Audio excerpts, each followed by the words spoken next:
दोस्तों, भारत के इतिहास को हम चाहे गौर से देखें या यूं ही बड़ी सरसरी निगाह से उसे पढ़ें, तो भी जो एक सल्तनत अपने आप को दिखाती नजर आती है वो वही है मुगलिया सल्तनत, जिसे कुछ लोग बहुत अच्छा तो कुछ लोग बहुत खराब मानते हैं। लेकिन आज के इस वीडियो में हम मुगलिया सल्तनत के सारे सुल्तानों के बारे में आपको बताएंगे, तो आप बने रहिए हमारे साथ इस वीडियो के अंत तक। बाबर। मुगल सम्राट बाबर ने 1526 में पानीपत की पहली लड़ाई में इब्राहिम लोदी को पराजित कर दिल्ली और आगरा में अपना कब्जा जमा लिया, जिसके साथ दिल्ली सल्तनत का अंत हो गया और भारत में मुगल वंश की स्थापना की गई। बाबर मुगल साम्राज्य का संस्थापक और पहला मुगल सम्राट था। 17 मार्च 1527 में मुगल सम्राट बाबर ने खानवा की लड़ाई में मेवाड़ के शक्तिशाली शासक राणा सांगा को पराजित किया। इस युद्ध के बाद बाबर ने गांधी की उपाधि हासिल कर ली। 1659 ईस्वी में बाबर ने घाघरा की लड़ाई में अफगानी सेना को फिर से हार की धूल चटाई। मुगल शासक शक्तिशाली शासक होने के साथ साथ बेहद दयालु भी था और उसकी उदारता के लिए उसे कलंदर की उपाधि भी दी गई। बाबर ने अपनी आत्मकथा बाबर नामा की रचना की थी। आपको बता दें कि बाबर को मुंबईया नामक पद्यशैली का पितामह भी माना जाता है। बाबर की मृत्यु के बाद उसके पुत्र हुमायूं ने मुगल साम्राज्य का शासन संभाला। हुमायूं। मुगल सम्राट हुमायूं दूसरा मुगल शासक था जो कि 23 साल की उम्र में मुगल सिंहासन पर बैठा था। हुमायूं और शेरशाह के बीच हुई कन्नौज और चौसा की लड़ाई में शेरशाह ने हुमायूं को पराजित कर दिया था, जिसके बाद हुमायूं भारत छोड़कर चला गया था। करीब 15 साल के निर्वासित जीवन व्यतीत करने के बाद हुमायूं ने 1555 में सिकंदर को पराजित कर दिल्ली का राज सिंहासन संभाला था। मुगल सम्राट हुमायूं ने ही हफ्तों में 7 दिन अलग अलग 7 रंग के कपड़े पहनने के नियम बनाए थे। अकबर।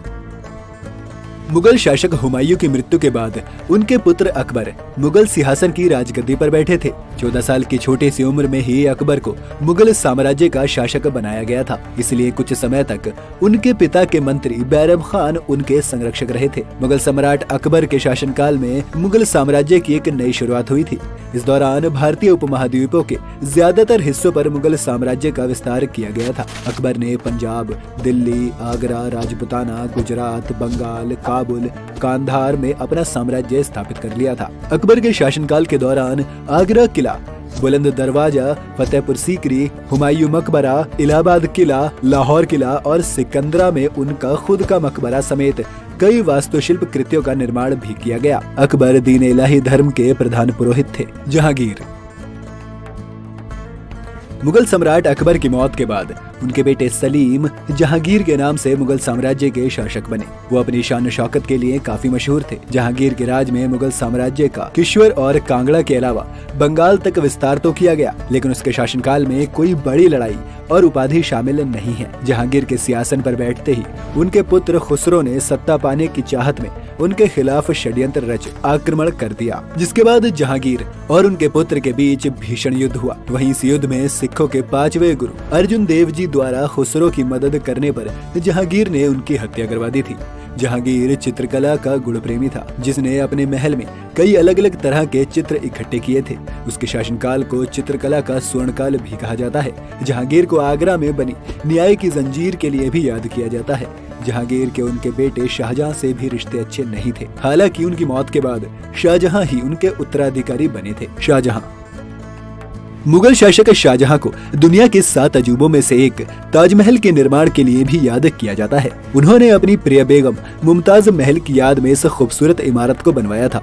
शाहजहां मुगल साम्राज्य के सबसे लोकप्रिय बादशाह थे, जिन्हें पड़ोसी राज्यों के लोग अपनी विदेश नीति के लिए भी सर्वश्रेष्ठ मानते थे। शाहजहां ने अपने शासनकाल में मुगल कालीन कला और संस्कृति को जमकर बढ़ावा दिया था, इसलिए शाहजहां के युग को स्थापत्य कला का स्वर्णिम युग एवं भारतीय सभ्यता का सबसे समृद्ध काल के रूप में भी जानते हैं।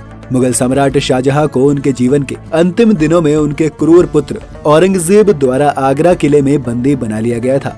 इसके बाद 1666 ईस्वी में उनकी मौत हो गई थी। औरंगजेब। मुगल सम्राट औरंगजेब अपने पिता शाहजहां को कई सालों तक बंदी बनाने के बाद मुगल सिंहासन की राजगद्दी पर बैठे थे।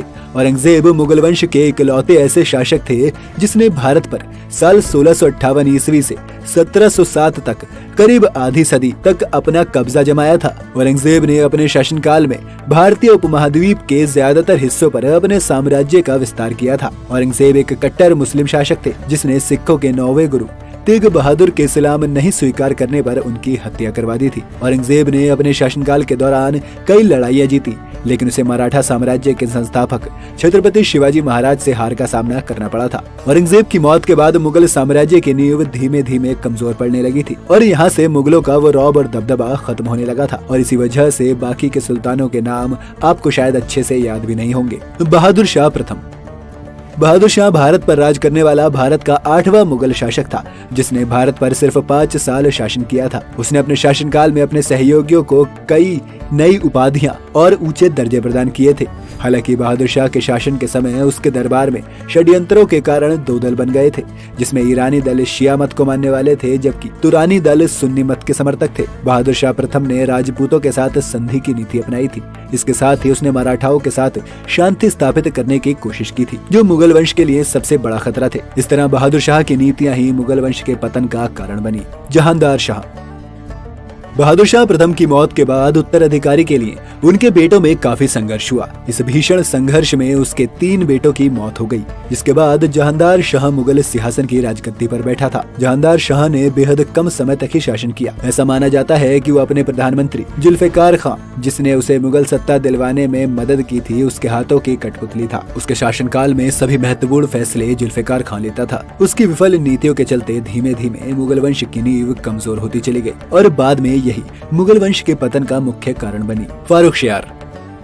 1713 में मुगल वंश का शासक बनने के बाद ही फारुखशियार ने जुल्फिकार खां की हत्या करवा दी। इसके साथ ही उसके ही शासनकाल में सिख नेता बंदा सिंह को उसके 740 समर्थकों के साथ बंदी बना लिया गया था और बाद में इस्लाम धर्म स्वीकार नहीं करने पर उसकी निर्मम तरीके से हत्या कर दी गई थी। 1717 में फारुखशियार ने ब्रिटिश ईस्ट इंडिया कंपनी को बंगाल के लिए मुफ्त व्यापार करने का अधिकार दिया, जिसके बाद से ही अंग्रेज भारत में मजबूती से पैर जमाने लगे थे, जबकि दूसरी तरफ मुगल वंश पतन के मुहाने पर खड़ा था। मोहम्मद शाह। मोहम्मद शाह को मोहम्मद शाह रंगीला के नाम से भी जाना जाता है, क्योंकि इन्हें नाच गाने का भी काफी शौक था। मोहम्मद शाह के शासनकाल में साल 1739 में नादिर शाह ने भारत पर आक्रमण कर दिल्ली में लूटपाट मचाई थी। मोहम्मद शाह के शासनकाल के समय कई विदेशी शक्तियों ने भारत में अपने पैर पसार लिए थे, जिससे मुगल वंश का पतन होना तय हो गया था। इस तरह मोहम्मद शाह मुगल वंश के एक कमजोर शासक के रूप में याद किए जाते हैं। अहमद शाह बहादुर। मुगल सल्तनत पर करीब 6 साल तक अहमद शाह बहादुर ने शासन किया था। उसके शासनकाल में राज्य का कामकाज महिलाओं और हिजड़ों के एक गिरोह के हाथ में था। आलमगीर द्वितीय। अहमद शाह बहादुर को गद्दी से निष्कासित करने के बाद आलमगीर द्वितीय मुगल सिंहासन की राजगद्दी पर बैठा था। ये भी एक कमजोर प्रशासक था, जिसे सत्ता चलाने का कोई खास अनुभव नहीं था। आलमगीर द्वितीय अपने वजीर गाजिउद्दीन इमादुल मुल्क के इशारों पर काम करता था। हालांकि 1759 में उसके वजीर गाजिउद्दीन ने ही उसकी हत्या करवा दी थी। शाह आलम द्वितीय। शाह आलम द्वितीय 1759 में आलमगीर द्वितीय के उत्तराधिकारी के रूप में मुगल सिंहासन की गद्दी पर बैठा था। बादशाह शाह आलम द्वितीय ने अपने शासनकाल में ईस्ट इंडिया कंपनी से इलाहाबाद की संधि कर ली थी और इस संधि के मुताबिक वो ईस्ट इंडिया कंपनी से मिली पेंशन पर अपना जीवन यापन करता था। अकबर शाह द्वितीय। अकबर शाह द्वितीय मुगल वंश का 18वां सम्राट था, जिसने करीब 31 साल मुगल सत्ता पर राज किया था। हालांकि उसके शासनकाल में मुगल काल का सबसे कठिन दौर चल रहा था। उस समय मुगल पूरी तरह कमजोर पड़ गए थे और उन्हें ब्रिटिश ईस्ट इंडिया कंपनी के सहारे अपना जीवन यापन करना पड़ रहा था। अकबर शाह द्वितीय भी ब्रिटिश ईस्ट इंडिया कंपनी की मदद से अपना गुजर बसर कर रहा था और वो महज एक नाम मात्र का शासक था। बहादुर शाह जफर।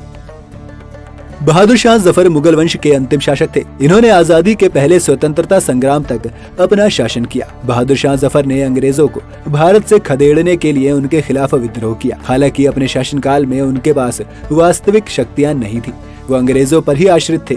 1857 में अंग्रेजों से हार के बाद उन्हें म्यांमार में भेज दिया गया, जहां 1862 में उनकी मृत्यु हो गई और इसी के साथ सदियों तक भारत पर राज कर चुके मुगलों का अंत हो गया। इसी के साथ आज की वीडियो में इतना ही। हमें दीजिए इजाजत, आपसे मुलाकात होगी अगली वीडियो में।